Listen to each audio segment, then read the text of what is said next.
Juwan Howard would be the guy who would just go straight south side of Chicago on somebody because he was mad. He was mad about he was mad about a timeout being called by the Wisconsin head coach. Now, of course, we're going to show video here because, we all want to be entertained.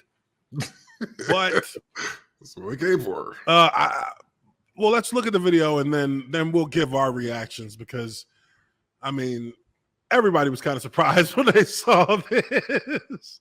But it looks so sincere the way he did it. It looks so sincere. Let's check it out. Here we go. He said, "Don't touch me. Don't fucking touch me."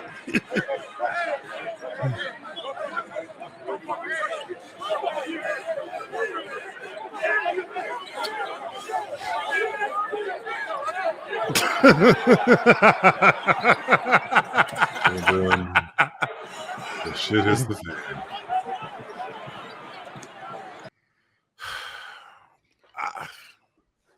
Juwan Howard was clearly in the wrong here.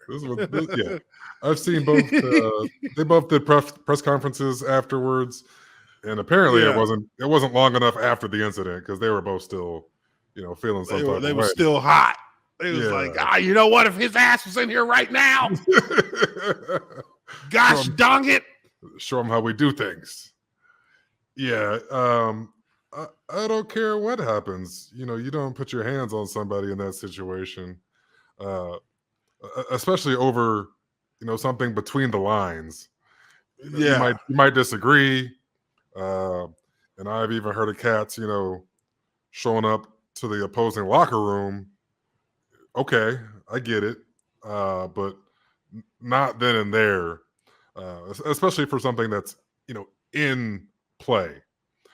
Yeah, if it was something personal, they had some history. I still don't think that's.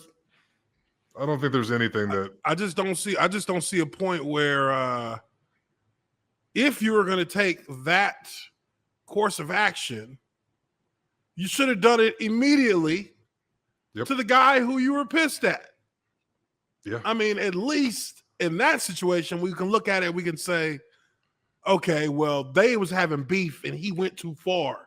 That being said, he did take things from about a 2 to at least like a 7 or 8. Your Honor, we will. The defense is willing to acknowledge that we did actually escalate this disproportionately. No, in all seriousness, Juwan Howard's wrong for doing that. And part of it is that, one, you're the head coach. Like, if the head coach don't fight the assistants, the head coach fights the head coach. Yeah. You send a player over there to smack an assistant, that's acceptable. Yeah, but checking pawns and shit and rooks. You know what I mean?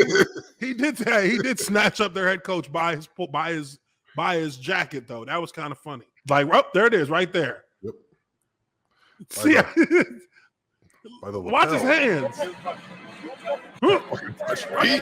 He snatched him up. He said, "Don't you fucking touch me." He got his whole sweater curled up in his hand right now.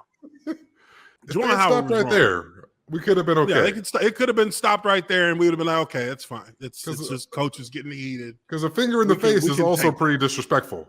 Yeah, finger in the face is also disrespectful. Like, if you put your finger in my face, the first thing I'm going to do is try and snatch that finger off. Yes. So, I realize there's no contact there from the finger in the face, but in my eyes, it's probably more disrespectful. It is. I'd rather you be in my face with the yelling and talking shit than sticking your finger in my face.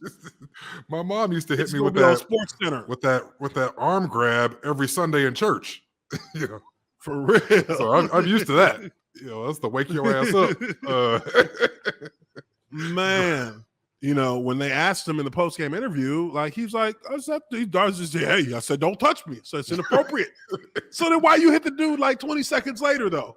Like, I'm pretty sure open hand slapping the man on the side of his face is also inappropriate. Yeah. Open hand smacked him. And then everybody kind of it gets frantic. People start pushing and shoving. the right decision was made to suspend Juwan Howard because that's what they've done now. They have suspended him. Yeah. Was it for 5 the games? remainder of the season. Yeah, Juwan I Howard think it's will be 5 games left. suspended. Yeah, 5 games left. Yep. Juwan Howard will be suspended for the remainder of Michigan's regular season, per Dan Wetzel. Howard was involved in verbal altercation with Wisconsin head coach Greg Gard before striking assistant coach Joe Krabenhoft. Oh, hothead motherfucker. They probably got that right. Yeah. I'm trying to imagine, like, what were some of, like, Bob Knight's suspensions back in the day. Although I don't think he ever struck another coach. I could be wrong. He beat up his kids, though. He's beating up his own guys. He's beating players. up his kids. But I mean, that was mostly in practice situations. Not sure that makes any difference. This is definitely it's definitely the right call. I think it's the right call. What happened to a player? Do that. Yeah, a player would be out of there too. If a player did it, they'd get suspended. The coach would be all over their ass too. So now roles are reversed. Yeah, you got to be suspended. Yeah, and I mean, look, they're not winning the Big Ten title or nothing. It's not like they're gonna. It's not like they're like ranked like these guys are. Oh, big shit talker. It's not like they're sitting at like number 3 in the nation, like the Boilermakers are.